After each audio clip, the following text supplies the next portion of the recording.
Oh, let us gather at this river. Let us gather one by one. Let us gather at this river. Let us gather one by one. Let us gather at this river. Let us gather one by one. Let us gather at this river.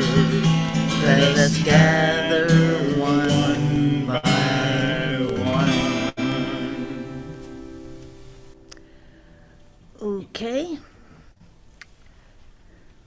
I understand that Facebook and Zoom are ready, so let's begin our service. Those on Zoom can find the link for the order of service in the chat if you wish to follow along with the service. Or those here today can find it at the bottom of a weekly email if you would like to follow along.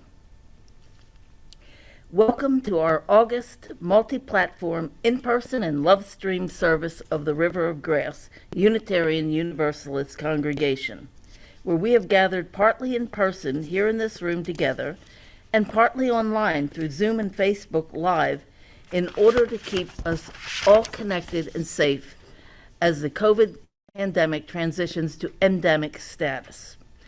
No, it's not over, but it's better.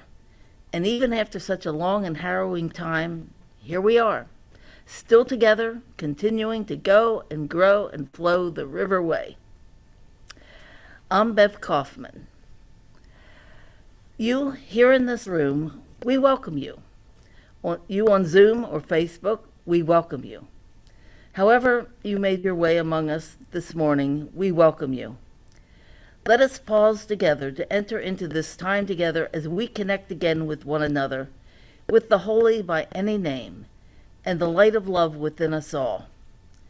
As we take a breath here in the headlong rush of our lives, we remain mindful that not everyone can breathe easy, nor find it easy to breathe.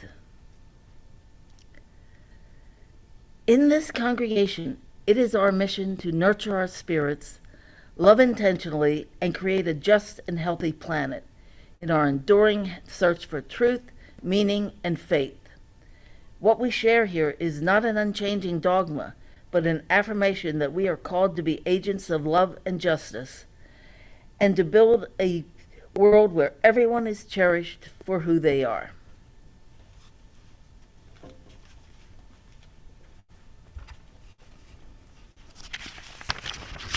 Today's worship service is brought to you by the Wild Pines Covenant Group.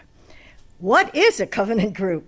These are small gatherings of people who meet on a regular basis to explore topics that lead to deep discussions and personal exploration. Doing this allows those who gather at the river, our river, to come to know and support each other in a way that's less likely to happen during the quick Sunday coffee hour conversations.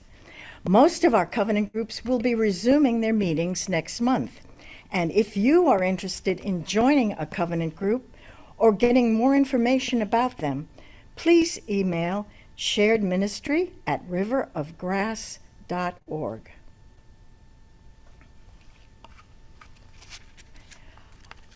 Our minister, the Reverend Amy Carol Webb, will return to the pulpit on Sunday, September 4th, the Labor Day weekend.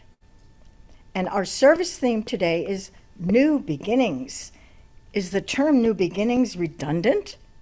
Aren't all beginnings by their nature new? Is a beginning simply an ending that wipes clean a slate? Or maybe a beginning is a renewal? A chance to build on what you are, or we, as in we who gather as a congregation, have learned over the past, and how we will carry into our future as we begin a new congregational year. Now, these words from the Reverend Erica Hewitt, Minister of Worship Arts for the Unitarian Universalist Association, tells us what it means to enter into new beginnings. This is the season of endings and beginnings, when the small signs of dawn pierce through the night and something new is born. But first comes the waiting. First come the lessons of endings and beginnings.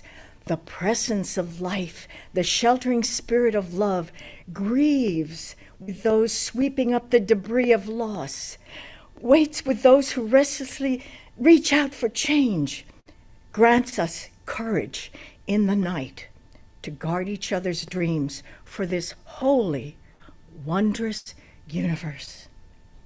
May we loosen our grip on that which doesn't serve us, leaving behind that which we have outworn and outgrown. Teach us the lessons of beginnings. Remind us that such waitings and endings may be a starting place, a planting of seeds that bring to birth what is ready to be born, something right and just and different, a new song, a deeper relationship, a fuller love in the fullness of time.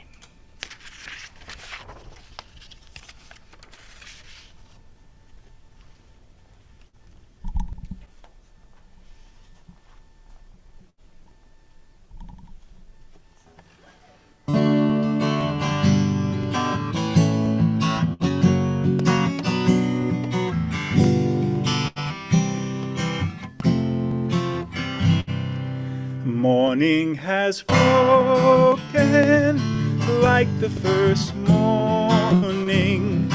Blackbird has spoken like the first bird.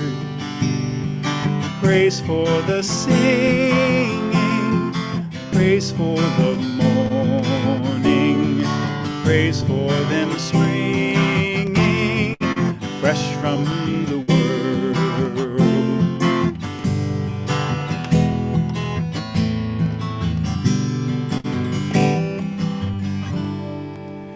Sweet the rain's new fall, sunlit from heaven, like the first dew fall on the first grass.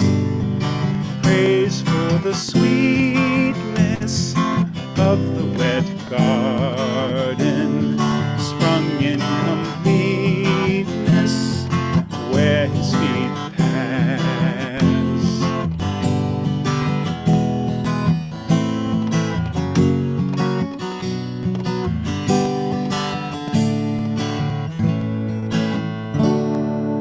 Mine is the sunlight, mine is the morning, born of the one light Eden saw play. Praise with elation, praise every morning, God's recreation of the new day.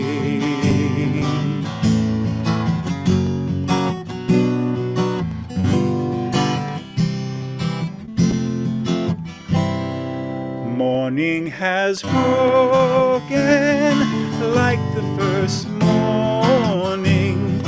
Blackbird has spoken like the first bird. Praise for the singing, praise for the morning, praise for them springing fresh from the world.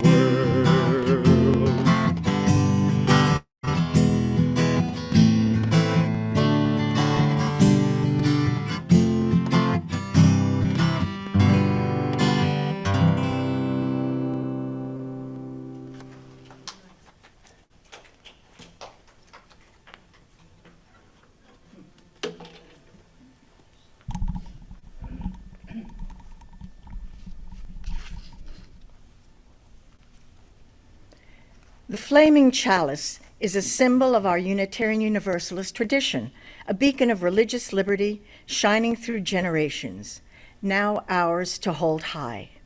As we light our chalice together this morning, please say these words from The End is the Beginning by Katie Gelfand. Ms. Gelfand is the Director of Religious Exploration at the First Unitarian Universalist Church of New Orleans, the congregation where she was raised. We call forth the life of our faith by igniting our chalice. This spark of new beginnings invites us into a sacred space to reflect where we have been and where we're going. Even knowing that this particular flame will intentionally end with our ritual extinguishing, we fear not its end, for we know with brave hearts that from every ending of our lives, we are sent forth to make a new beginning.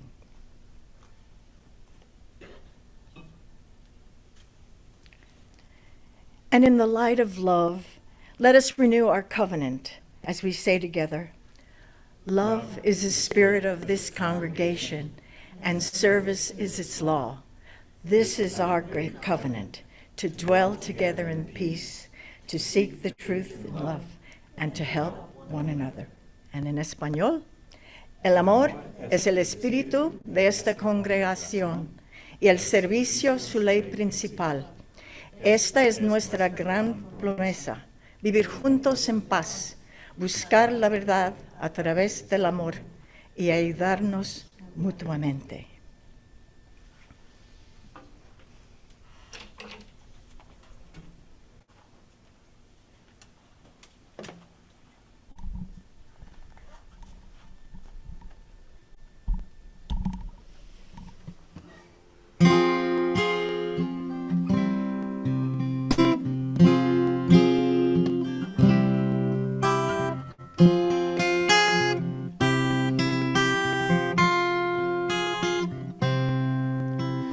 Return again, return again, return to the home of your soul.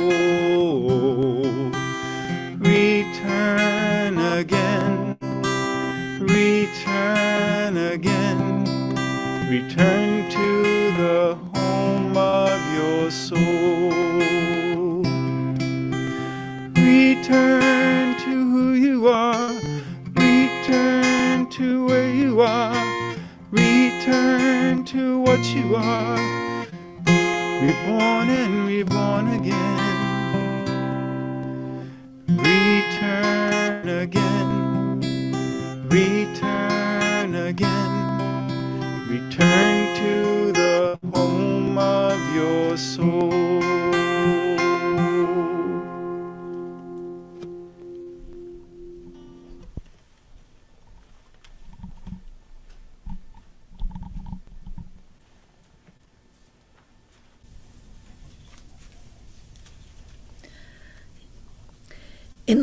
In our community each week, we share pieces of our lives. This too takes a new form for our new normal. We take a moment here with people who love us exactly who we are, where we are right now. Here in the room, we will share from the book. If you're in Zoom and would like to share a thought, a prayer, a joy, or concern with us in this moment, we'll open our chat space now. Write it there, and we will lift them up together. Candles are lit for Melissa, M, and Everett as they navigate new waters. Karen. And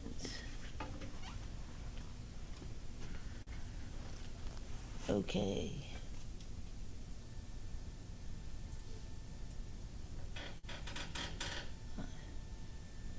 Thank you.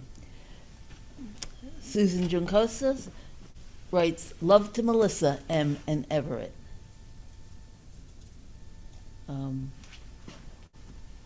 Okay, I'm not used to this kind of mouse. Just bring her up. I guess that's it. There's no more yet. Okay, it wasn't me.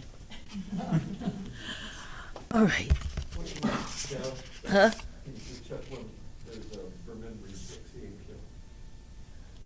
Oh, remembering Pixie and Kip. Yes, we lost two wonderful people.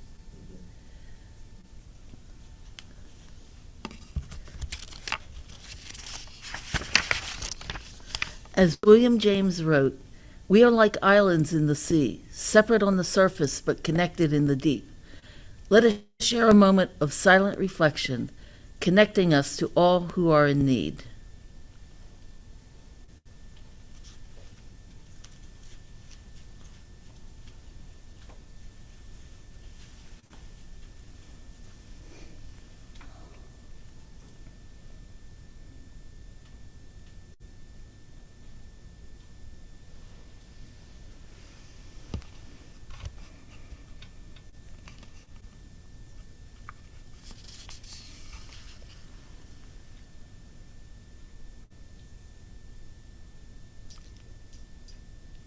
We lift these things spoken and unspoken, asking that our hearts be seen, even as we become seers of hearts, that we may serve one another and those beyond our walls with love and thankfulness, today and every day.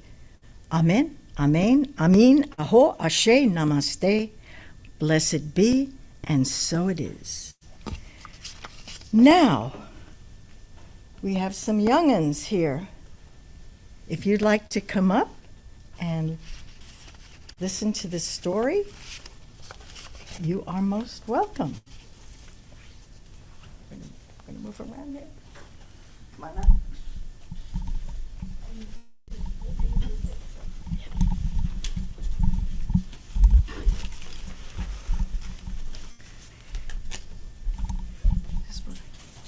This is for us old uns too, but you don't have to sit on the floor.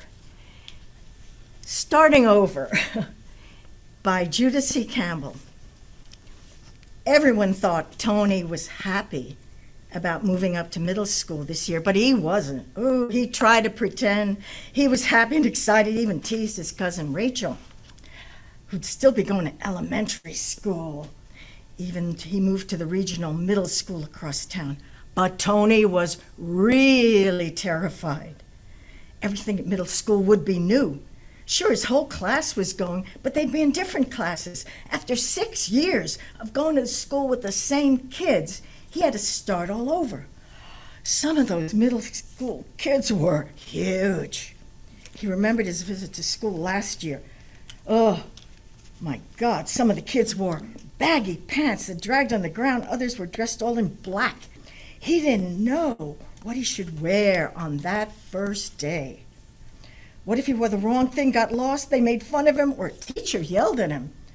And the worst part was, he didn't dare tell anybody, even though his parents always said if something was bothering him, he should talk about it. But how could he tell anybody? He was scared of going to school. So scared, in fact, he was having bad dreams. And he didn't want to ride the bus either. The ride was almost 40 minutes. A lot could happen to a kid on a bus in 40 minutes. He decided to go to his cousin Rachel's house. He could always talk to her, and he would ask her to help him. When he got there, Rachel was getting her new school clothes out. Again, trying to decide what to wear the first day. "What are you doing with the clothes all over the sofa?" asked Tony. "I'm trying to decide which outfit to wear. What are you going to wear?" "Geez, Rach, guys don't think about what they're going to wear. They just wear whatever they pick up first." "No, sir," said Rach. "You should have seen all the guys at the store when I went. They pretended they were bored. But they tried on as many clothes as I did. And in the shoe store, picky, picky, picky. You must really be excited.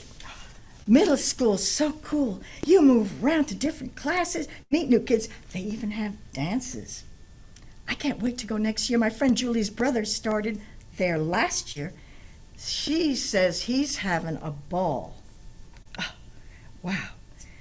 But it was scary for him at first. Zach doesn't seem like the kind of kid to be scared. Still, Julie said he really was. "Rachel," Tony said, listen to me, I can't go to school. I know I'll get lost. The kids will tease me. I'm so short.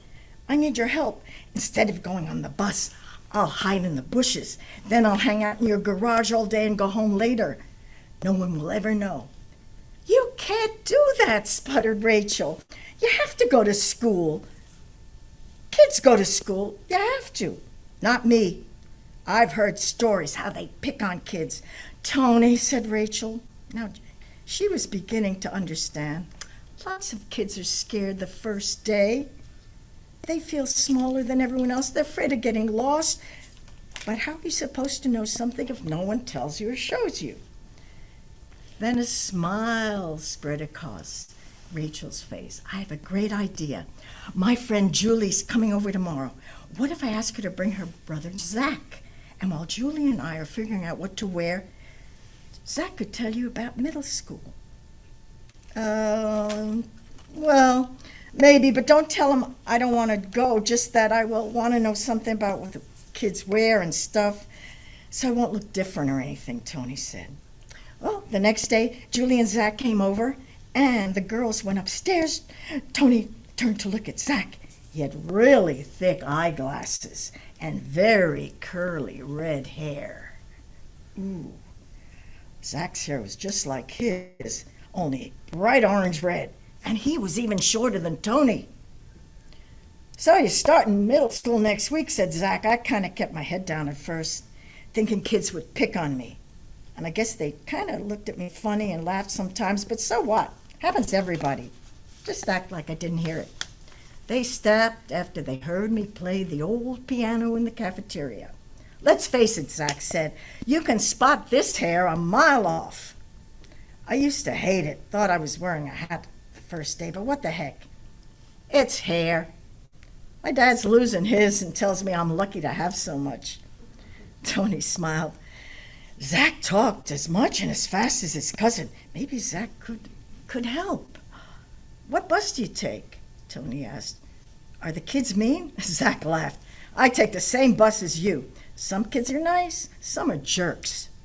The teachers are okay, changing classes is fun. And I said, some kids pick on you. They stop when they find out it doesn't make any difference. I still play piano with or without glasses and red hair. Do you play music? No, said Tony, but I'm good at art and running. So, what do kids wear in school? You name it, said Zach. They're baggy pants guys. Some with black jackets, some have tattoos, chains, bracelets. Then there are all the kids who wear regular clothes. What do you usually wear? Oh, jeans and t-shirts with crazy designs. Sometimes I make my own. Like I said, I'm good at art. You can paint t-shirts? Wow, said Zach. The art rooms are really cool, and they've got tons of stuff, even potter's wheels and kilns. Middle school was beginning to seem a bit better. Hey, Zach, said Tony, if I meet you at the bus stop, could we sit together? Sure, said Zach, and you can meet some of my friends.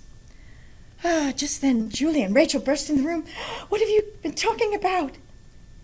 Zach looked at Tony and said, just talking about what to wear to school on the first day. It's a guy thing. And now we will sing our children up or out, or I'm not sure what.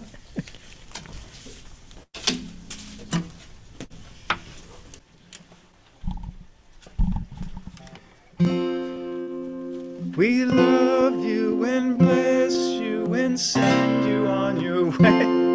We love you and bless you today and every day.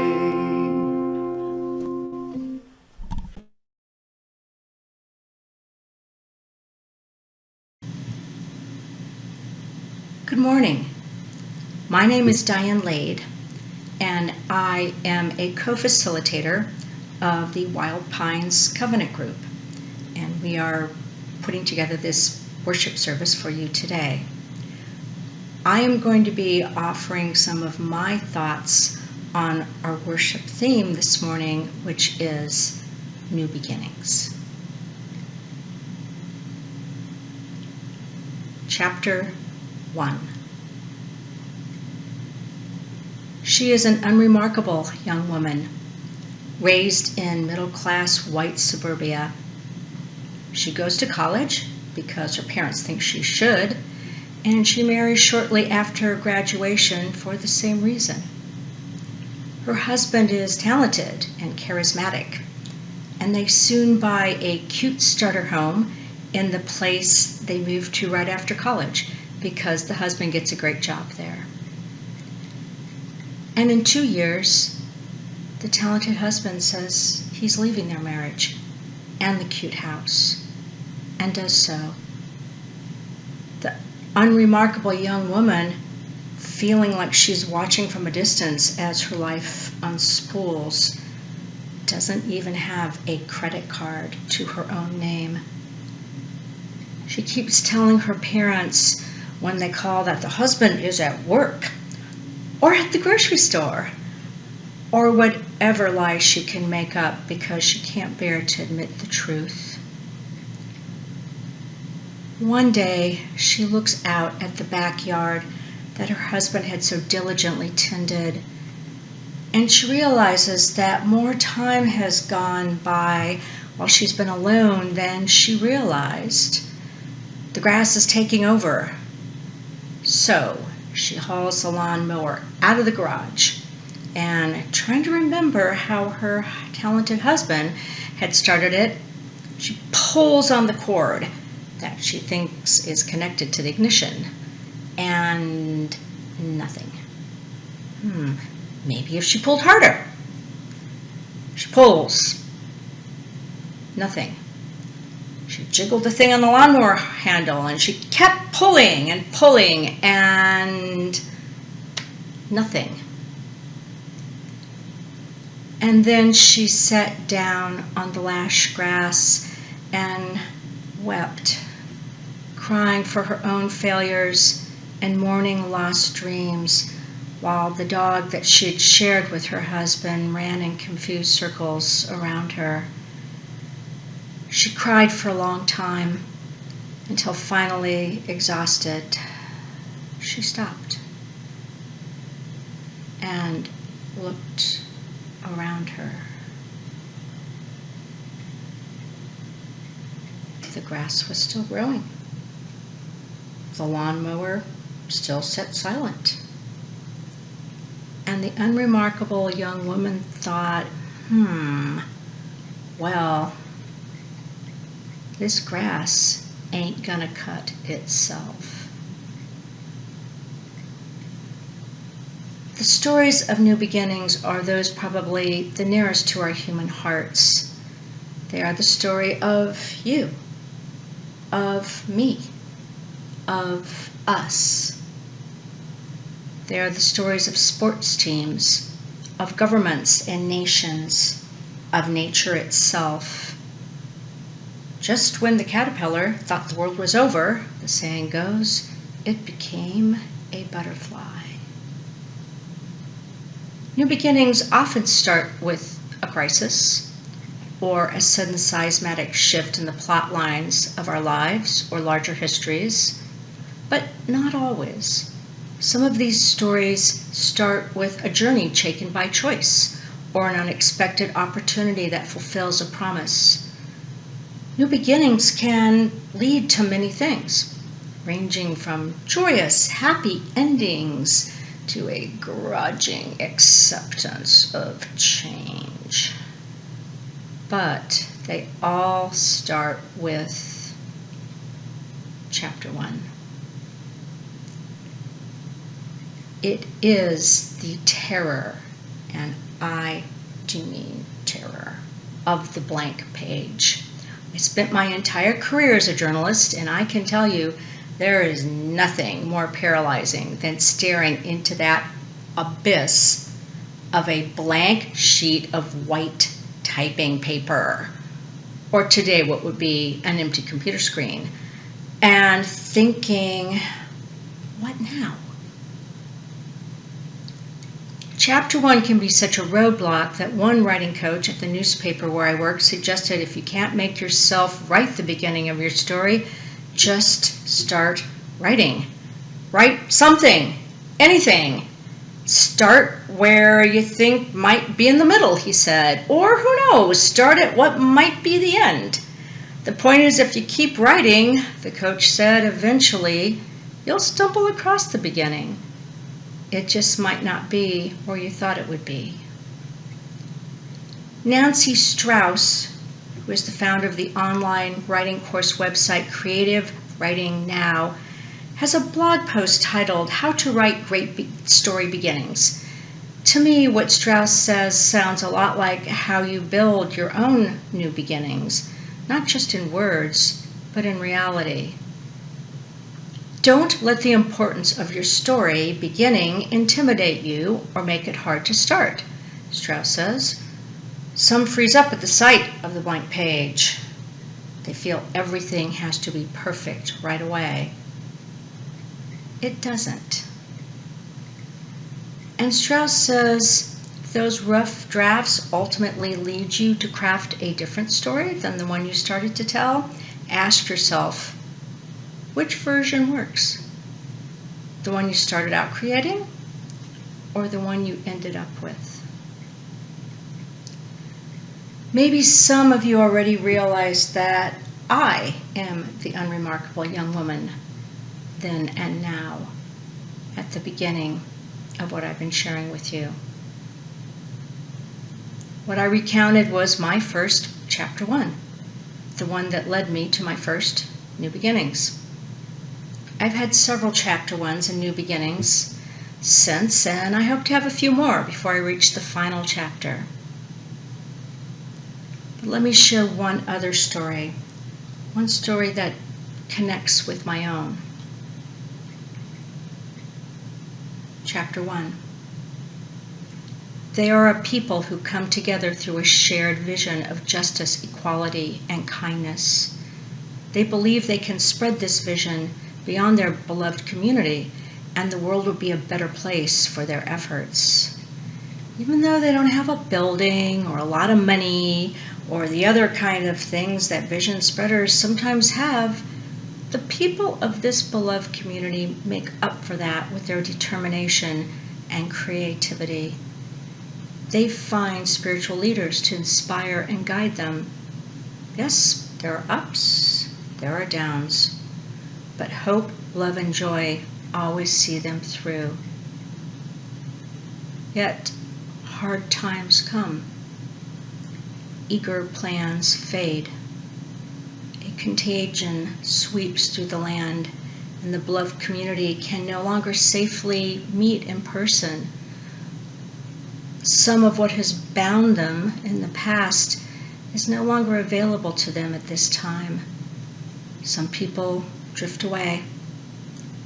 Yet the vision that brought them together continues to shine when they faithfully gather and on their computer screens, yes, on computer screens, but still they see that flickering candle flame, the virtual flame, now, but still lights their way. Embracing possibility is central to our faith, writes the Reverend Scott Taylor, the founder of Soul Matters Sharing Circles, which creates the materials we use in worship and religious education in our congregation. Historically, when others saw depravity and sin, Taylor says, at the core of human identity, Unitarian Universalists saw potential. When many were preaching that this world was fallen, UUs fell in love with the possibility of heaven on earth. Psychologically, it's led us to being the people of why not. I agree with Reverend Taylor. We are the people of why not. We are the people of new beginnings. Yes, it may seem like sometimes we're staring at a blank page. But fearful as that can be, I say to you, in my River of Grass family, keep writing the story of us as we enter this new congregational year. It doesn't have to be perfect. It can start anywhere on the page. It's just that we're at chapter 1, but to be continued. So now, let us move forward, and we're going to celebrate, yay, yay, cha-cha-cha, our birthdays, as we do every month, followed by some lovely music. And then our Wild Pines Covenant Group member Bev Kaufman is going to share her views on New Beginnings. They say it's your birthday. It's my birthday too, yeah. your birthday. We're gonna have a good time.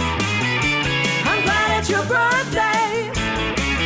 Happy birthday to you.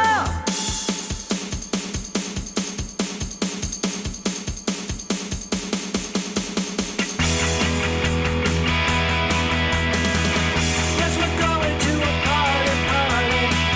Yes, we're going to a party, party. Yes, we're going to a party, party. I would like you to dance. Take a chance. I would like you to dance.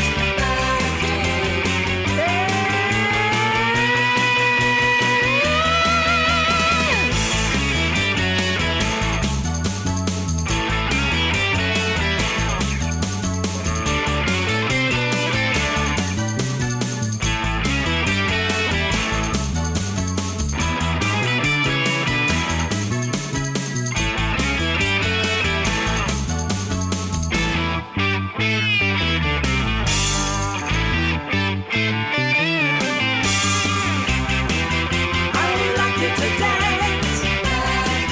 Take a chance.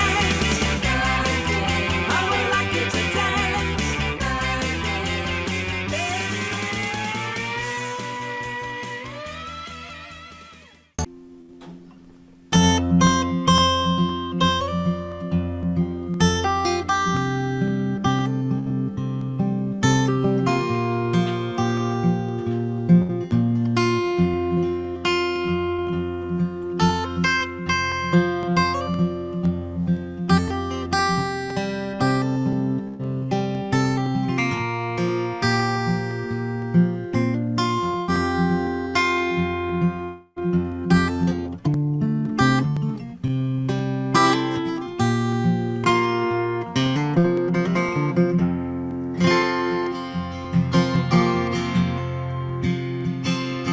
When I was a boy each week, on Sundays we would go to church, pay attention to the priest. He would read the holy word and consecrate the holy bread, and everyone would kneel and bow. Today the only difference is everything is holy now. Everything is holy now.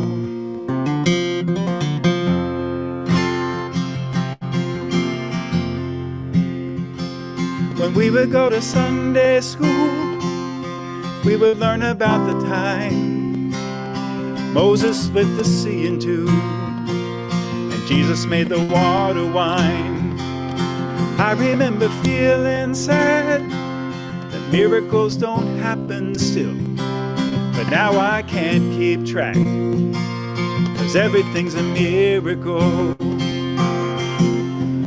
Wine from water is not so small, but an even greater magic trick is that anything is here at all.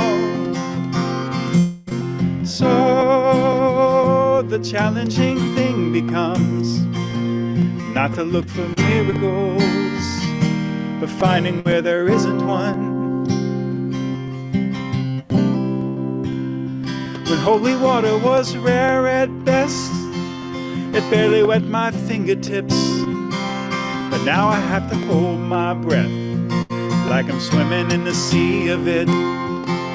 It used to be a world half there, heaven's second-rate hand-me-down, but now I walk it with a reverent air, 'cause everything is holy now. Read a questioning child's face and say that's not a testament.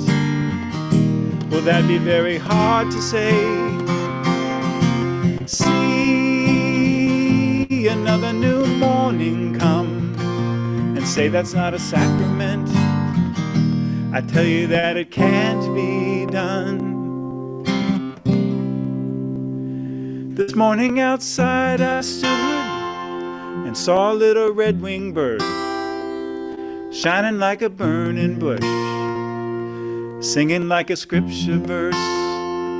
It made me want to bow my head I remember when church let out, how things have changed since then, 'cause everything is holy now.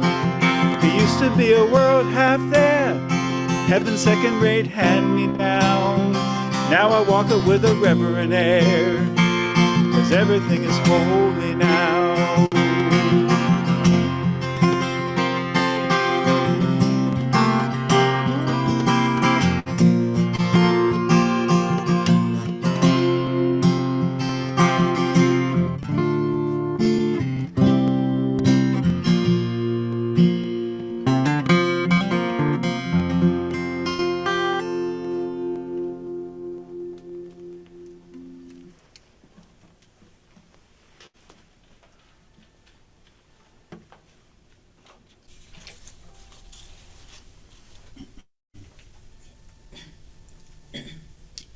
New beginnings. We all have them.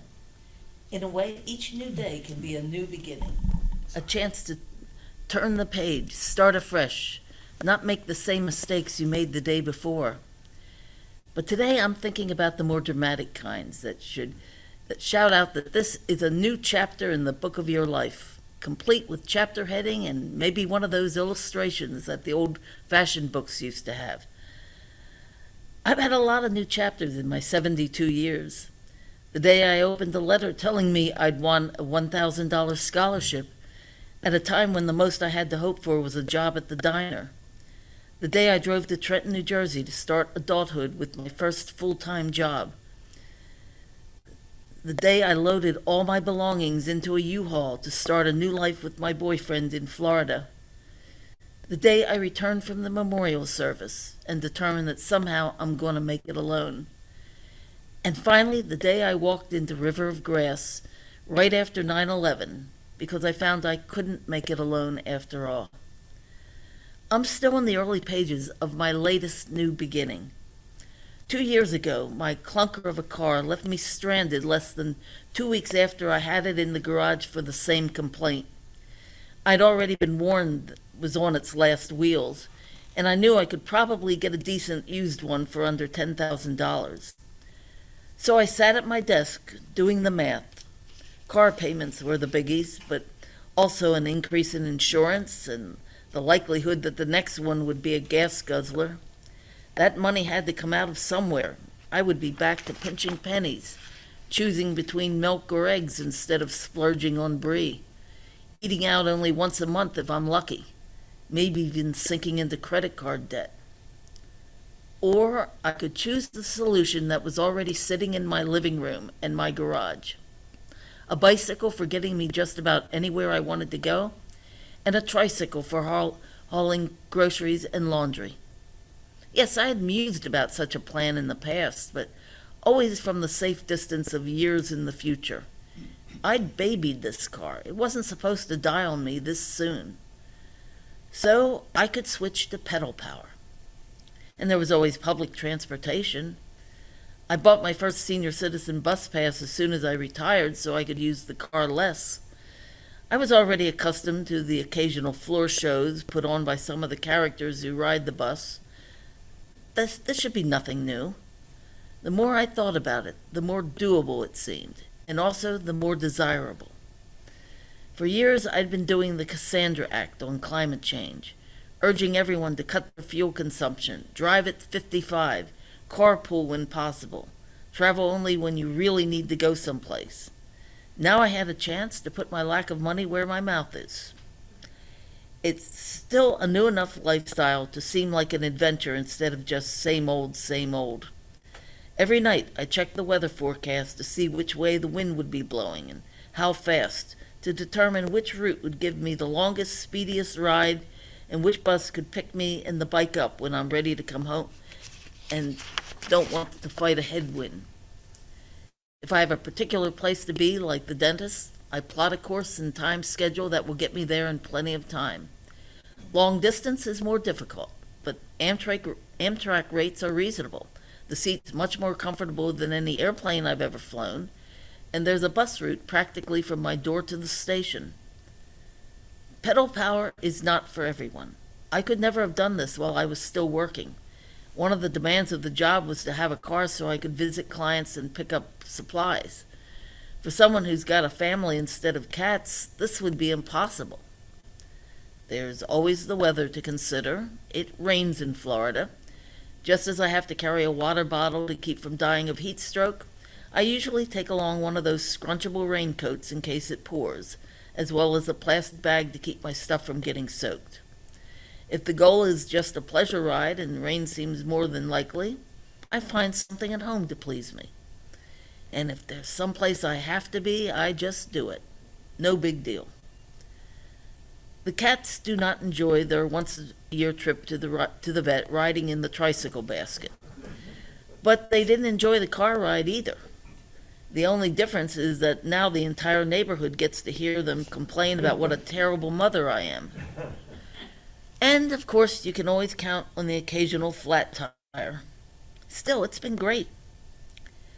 There have been a couple setbacks. Early last year, I fell off a ladder and broke a finger on my right hand. But not to worry, I picked myself up, got out the tricycle, and rode to the ER steering with one hand. The bone couldn't be set, it needed pins, meaning surgery. So my hand was in a cast for about 6 weeks, during which I triked all over within a 10-mile radius. Then, just at the point when I was getting back on the bike, I had another accident. This time broke my knee. I wasn't so cocky and independent after that. Pedal power doesn't work when both knees aren't functioning. That's when I was forced to remember what brought me to River of Grass in the first place. The realization that I can't face the world alone and shouldn't have to. The caring committee and my covenant group, the Wild Pines, came through with rides and help with shopping. I got a rollator, a walker with wheels, to help me get around, and someone clued me into a second-hand scooter for sale so I could reclaim my independence. I was grateful for all the help, and even more grateful when I was finally able to say, "No thanks, I'm good." When I rode the trike to my last meeting with the orthopedist, he agreed I didn't need to see him anymore.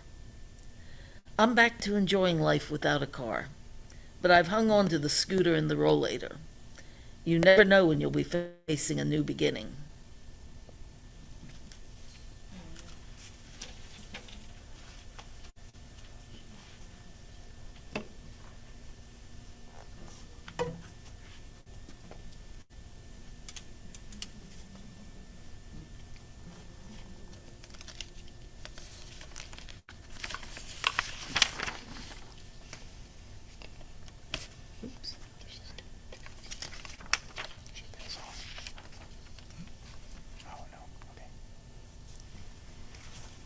We sustain and strengthen this beloved community and its work in our world through the gifts of our time, skills, love, and money.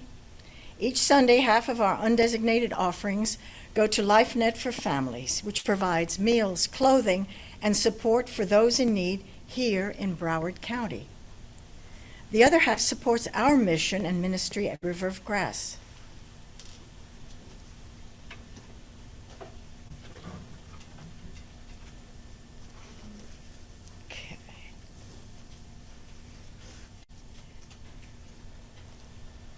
Folks, on Zoom and Facebook, information for Text to Give is posted in the chat. You can also find ways to give on the donate page on our website at riverofgrassuu.org. And now,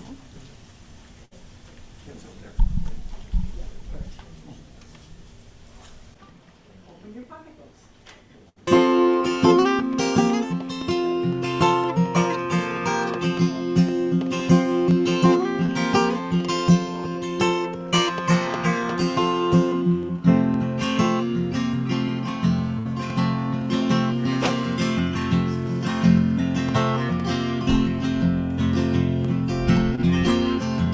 Well, I left my happy home to see what I could find out.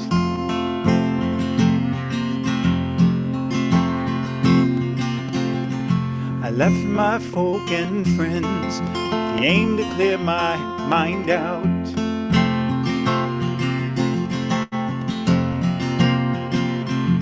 So So I hit the dusty road. Many kinds I met there. Many stories told me of the way to get there. And so on and on I go. The seconds tick the time out. So much yet to know, and I'm on the road to find out.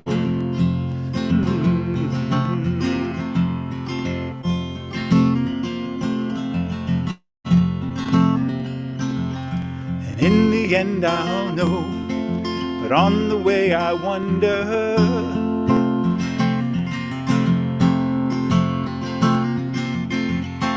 Through the falling snow, through the frost and thunder,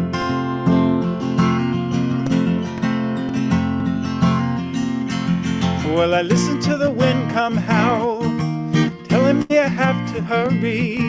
I listen to the robin song, saying not to worry. And so on and on I go. The seconds tick the time out. So much yet to know, and I'm on the road to find out.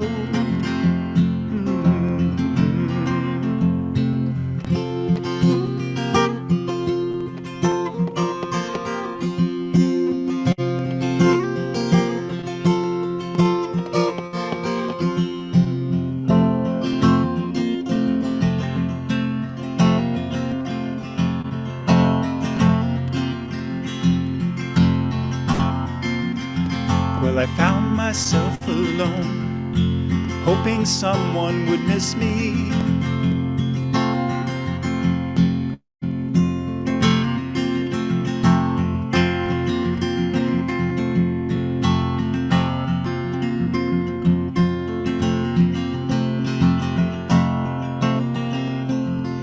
Thinking about my home and the last woman to kiss me, kiss me. Well, sometimes you have to moan when nothing seems to suit you, but nevertheless you know we're locked towards the future.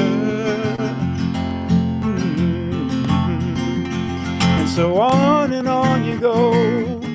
The seconds tick the time out. There's so much yet to know, and I'm on the road to find out.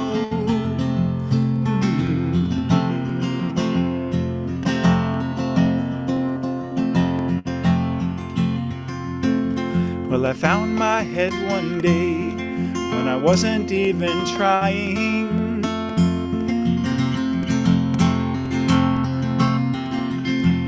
And here I have to say, 'cause there is no use in lying, lying. Yes, the answer lies within, so why not take a look now? Kick out the devil's sin, pick up a good book now. Well, yes, the answer lies within, so why not take a look now? Kick out the devil's sin, pick up a good book now. Yes, the answer lies within, so why not take a look now? Kick out the devil's sin, pick up a good book now.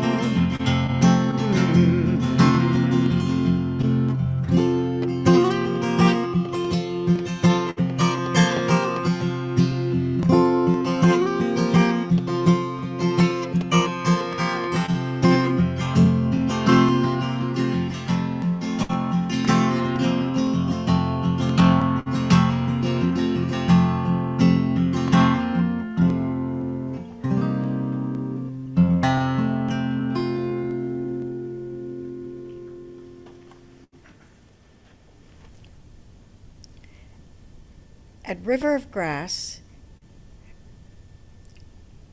we offer many ways to live our Unitarian Universalist faith in action, and you'll find them in our weekly email, our Facebook page, and website, riverofgrassuu.org.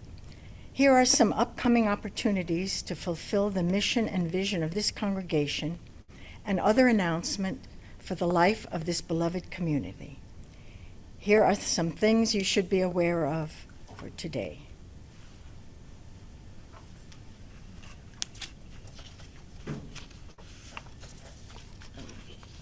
That was me, wasn't it? Okay, faith development. Today, our children and youth are gathering under the pavilion to sign pillowcases for our friends Ernie and Everett, M and Everett, who have recently moved away to Indianapolis. We miss them already and want to send them our love. The youth are already focusing on endings and beginnings, sharing summer experiences, and getting energized for a new school year. In addition, Faith Development is offering our Whole Lives Sexuality Education program for 7th to 9th graders starting in the fall. Teens with River of Grass from the greater community are welcome. Please email Karen Gonzalez at religionseducator@riverofgrassuu.org if interested. For those who are new to River of Grass, we welcome you. Please visit our website to fill our visitor form so we can provide you with more information about this beloved community. Starting in September, we will be meeting here at University of Florida twice a month, on the first and third Sundays of each month. As mentioned, our minister, the Reverend Amy Carol Webb, will return to the pulpit right here on Sunday, September 4, Labor Day weekend. Then in January, we will start having our worship services at the Old Davie Schoolhouse every Sunday in the afternoon at 2 p.m. Watch for more information in the weekly email regarding these upcoming changes. Any questions? Email worship@riverofgrassuu.org. And we need you. Hey, beloved river folk, do you know you can gather here this multi-platform service this morning? Because people are contributing behind the scenes and right here with us now to make it happen for all of us.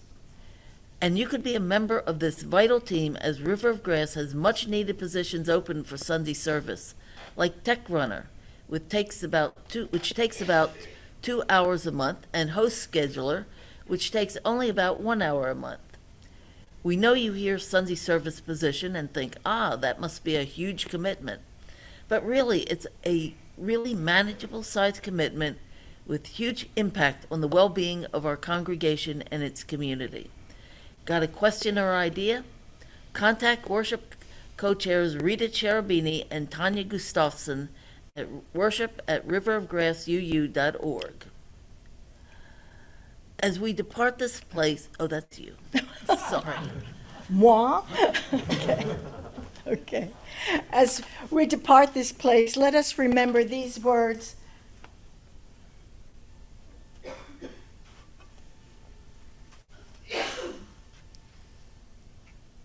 We release the flame of this chalice, but not the fire of the faith that burns within, nor the light that leads us on.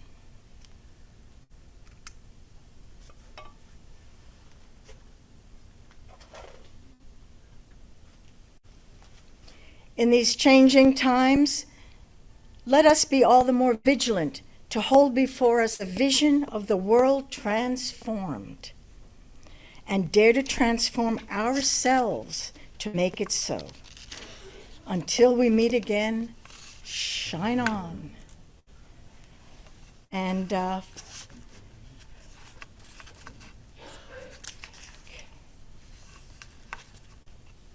think right now we're heading for an after-service hospitality of some sort. And you can be on Zoom as well, okay? So we'll go to the pavilion, and on Zoom, please stay a while to chat as you're now able to unmute yourself. Okay. It's the coffee lies without. Wanna take a cup now?